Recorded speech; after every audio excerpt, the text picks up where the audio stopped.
Hi everyone, welcome to the first episode of our podcast series. And today we will be discussing the most hovering question of the season. Is your legacy system blocking your AI strategy? And today we have Mr. Krishna Kumar, modernization expert and AI architect, who can enlighten us with his insights on AI, technology, and digital transformation.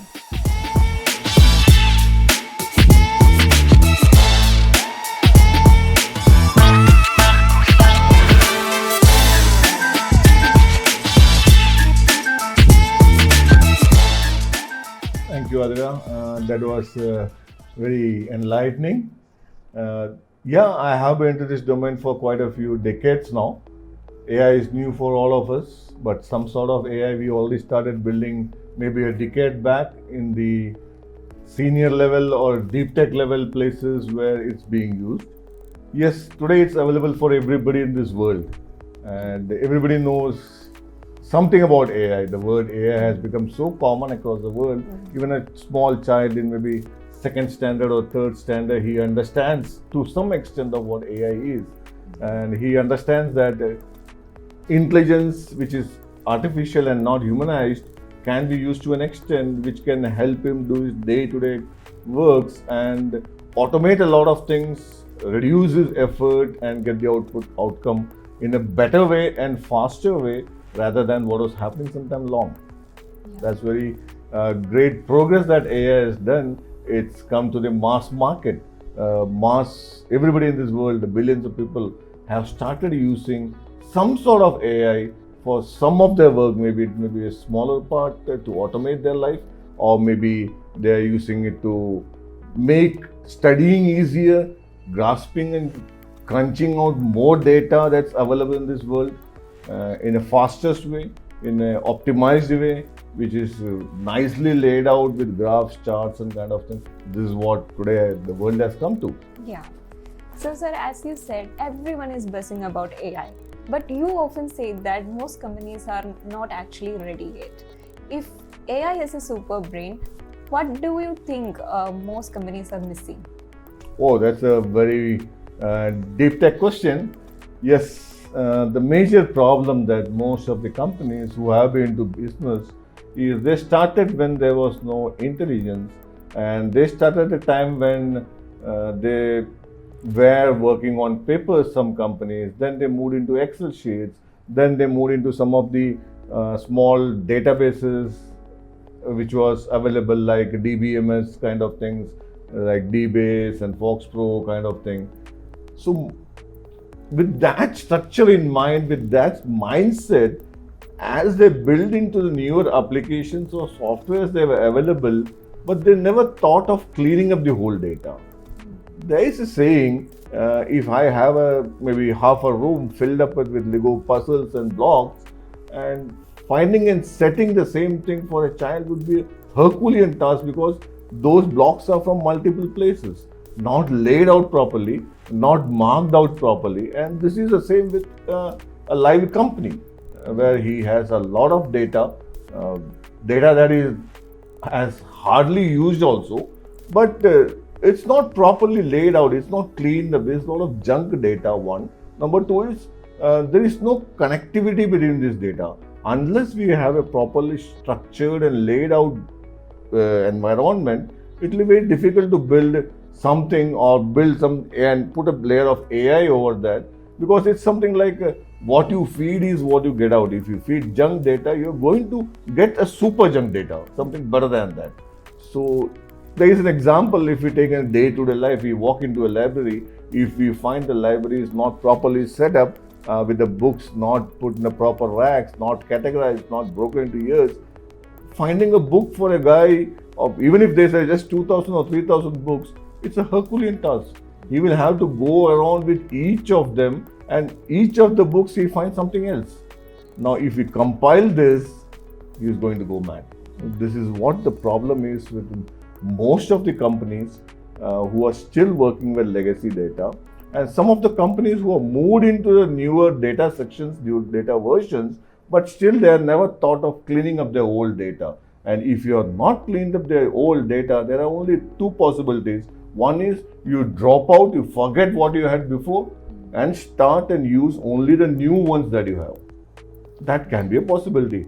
But in that scenario, why do we need AI? Because you just have a year's data, maybe a few months' data that's really cleaned up. And that also, you have a very small percentage of companies who have done that. Remaining, their priority is not on data, their priority is in getting the infrastructure upgraded, putting up the new things that comes in the market that's flashy, nicely packed with big numbers of GPUs, maybe, or project RAMs, blah blah. This is what they are concentrating on. The tech leaders or the management need to go sit down, go back, and need to concentrate on what you have, how we can clean that up first. That's the most important thing. If that happens, AI is very nice thing to have. Not only nice, it's an awesome thing. You can use it for your day-to-day operations. You can use it for any kind of analytics that you have never thought of before, having real-time data. And these things really help any management to take decisions that's based on data and not based on emotions. Because normally people take decisions based on their particular state of emotions at that particular time, layer of time, and also what they had experienced in such conditions before. These are the two things based on which the 80% of normally decisions are taken, but it should be the other way around. Only 20% should be on the emotions and your experiences, remaining should be on pure data. If and pure data is available, that's the best thing any company could have in this world. So is that why so many AI projects feels like a fancy toy that actually doesn't do anything useful? Absolutely, to an extent, yeah, it's a fancy toy. It's like uh, if I go to a layman's style of working, we have a tendency to purchase the best toy available or the best equipment available in the market in today's performance levels, the look and feel, the fluidity of the flow of data. But have you ever thought, do you really need this? No. Now, you and me, to an extent, we use MacBooks, the higher, actually, the Pro versions of MacBooks. And have you ever thought someone in management or someone in the different particular parts of sales or something like that, unless he's a designer who works on very high level of images or very big auditing or big level of editing is going on images, that's something he needs, that kind of performance. Else, it's a waste of performance. It's like buying a 10-seater car only with you driving around this world for 95% of the total drive time is only you alone. And why do you need a 6-seater, 5-seater, or 10-seater car? You don't need that. So that's what we call in technical terms as over-engineering. It costs a lot of money. Yes, it feels good. It gives an emotional satisfaction to you when you have something like this with you. A nice looking thing, a lot of power, a lot of energy in that. But do you really use that? Now, if you take one step back, we have seen a lot of people running behind the Ferraris. Now, Ferrari is what it is. It has a great speed. But have you seen anybody driving at those speeds on the roads? No.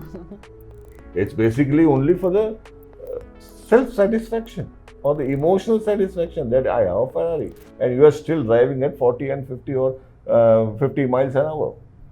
Where does it give the performance of the car? It doesn't give you. The same way, over-engineering in technology also, the same thing. You have highly technological things which are capable of doing many things, but you hardly use for anything. So this is where the major problem happens with companies. They purely think about, even the tech leaders, they just think about what's the best available in the market and compare that to the price tags available and then see what's the best they can afford and put it up. Not what I need. The question of what I need today and what level of expansion can happen in the next 5 years, looking back into the last 5 years and adding the new technological change.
of the outcome nor on the finances because it's over a period of time.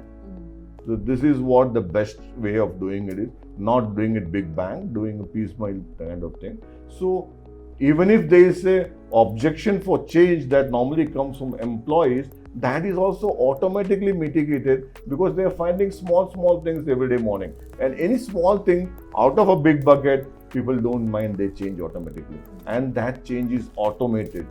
It comes directly and they don't feel that they are changing. And this is the most important part, to keep the motivation levels of the teams who are working on that. That's what we need to do. So you suggest moving step by step? Absolutely, because that's was the important part. It's a human characteristic that we are against change. The reason for that is 90% of employees are trying to get into a comfort zone. And once they get into the comfort zone, going out of that is very difficult for them because there's a fear. And nobody teaches them. There are no classes basically, which should be there. Every management should look in a position that the employees are regularly trained, they are taught things, new technologies are introduced to them, they learn things. Whereas they stop that. Even many of the founders stop learning when they start a business. So that happens. To overcome the fear zone, there is a next zone that is known as the education zone. Unless you do that, you can never overcome the fear zone and you be happy with the comfort zone. So if people should look at training them, regularly training people, upgrading them, and slowly making changes so that it becomes a habit for them. For not finding something new every quarter or every month, they start getting it. Why something new has not come? That they're happy to do that. That's what we should be doing. So learning should never stop. Exactly. Learning is a lifelong thing. The day you stop learning, if you take it in the religious format of spirituality,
because of this, and they feel on the contrary that the AI that you're implementing is wrong, AI doesn't work. It becomes the contrary then. So people should take care that the roads are built first and then you get on to the AI. If you push the limits, it's bound to break. It's bound to break because there is nothing that cannot break unless it's capable of delivering. So you need things that are capable of delivering what you need to the speeds you need. That happens, yes, it works fine. We often hear about data silos too. Is that a fancy way of saying that your files are in the wrong folder? It's not a fancy way of saying. As I said earlier, it's basically because we don't have cleaned up the data. Data cleaning was a service which many companies used to do a few years back. Still some companies are doing. People who have maybe 100,000 or 200,000 spare parts or products with them, small products, unless it is cleaned up with the latest materials that goes in, with the latest content that goes in, the performance each of these minerals that go in is not properly documented and not categorized and stay put nicely, getting those data is like going mad. You don't know that. You don't get it basically.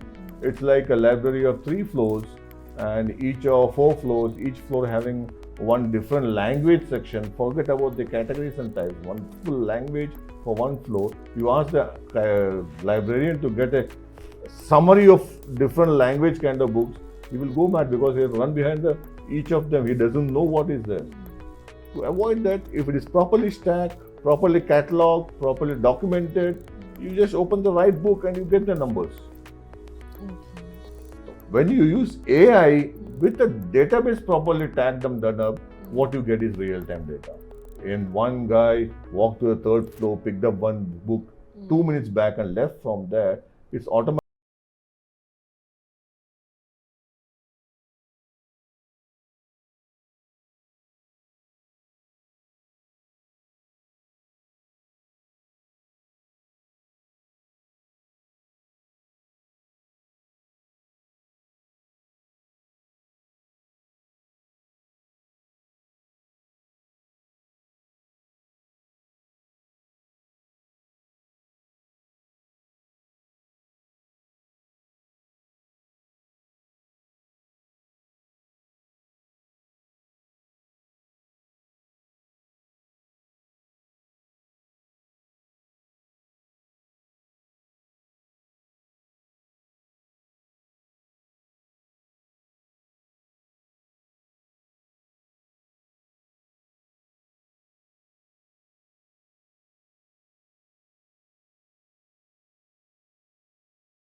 outside into the open world.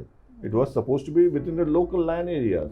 Now today, in front of that, if you put a wide door, glass door for AI, and without making sure there are proper security systems, there are proper cameras, there are proper locks, padlocks, finger locks in place, it's an open house. Anybody can walk in along with the AI and take up whatever you want. And this is what people don't take care of. They try to downplay that or try to see that, yeah, AI can take care. AI can never take care. AI is just a machine. What you put inside, it churns, makes what you want and give it outside to you. Remaining everything, if you put whatever you put inside, if you put junk with that, if you put unwanted items with that, the outcome comes pasted with unwanted item.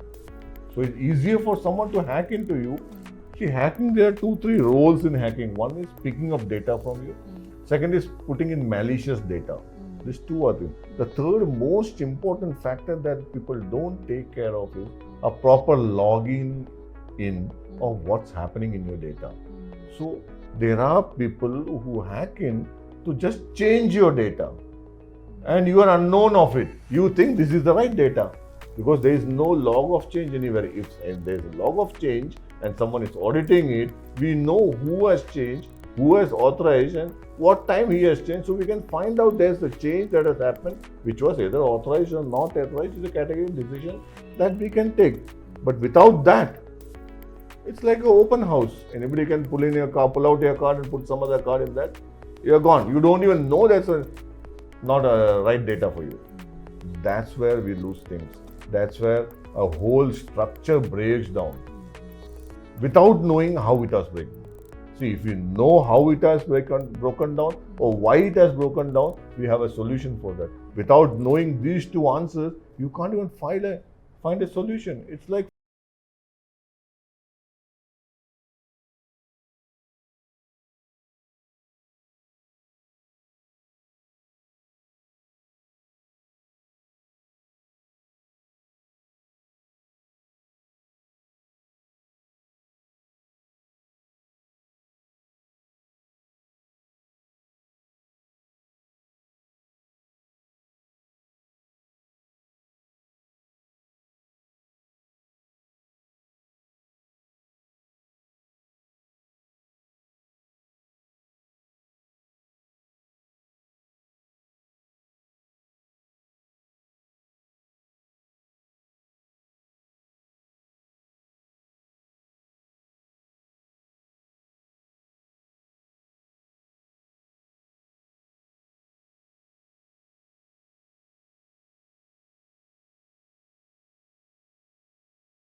Every day you find out small falls, small bugs or issues. That doesn't make any difference in your life. That doesn't make any difference in giving out the right data. But you find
because almost everything that you need and more than what you need is being done in the new room.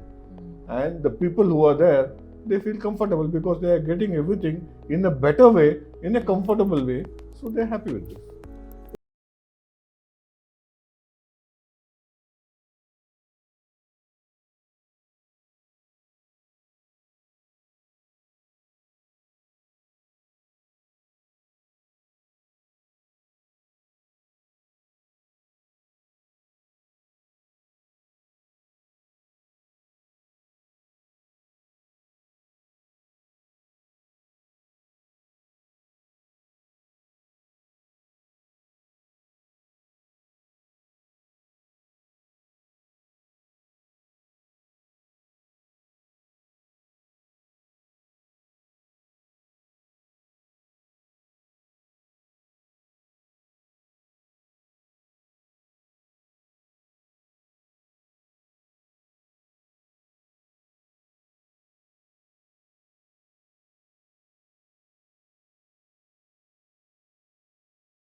basics of that company.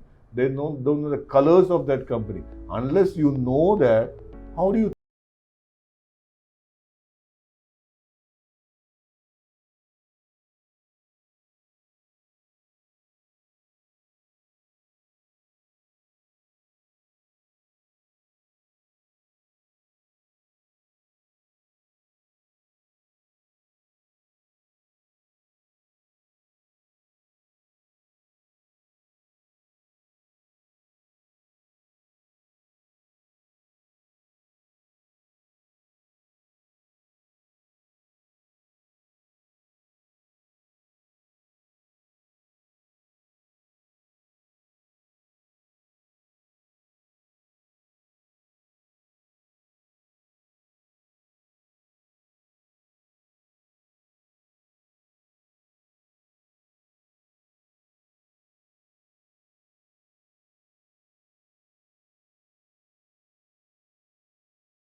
If that goal is and focus is there, you have a successful implementation of AI.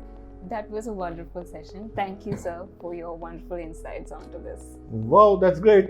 Now, finally, one last line for my team, for the people who are watching this, for the entrepreneurs and founders. Please make sure you clean up your data first, upgrade your plumbing, build phase and not all at once, and don't wait. You should have started yesterday, not today. Yesterday, you should have started this.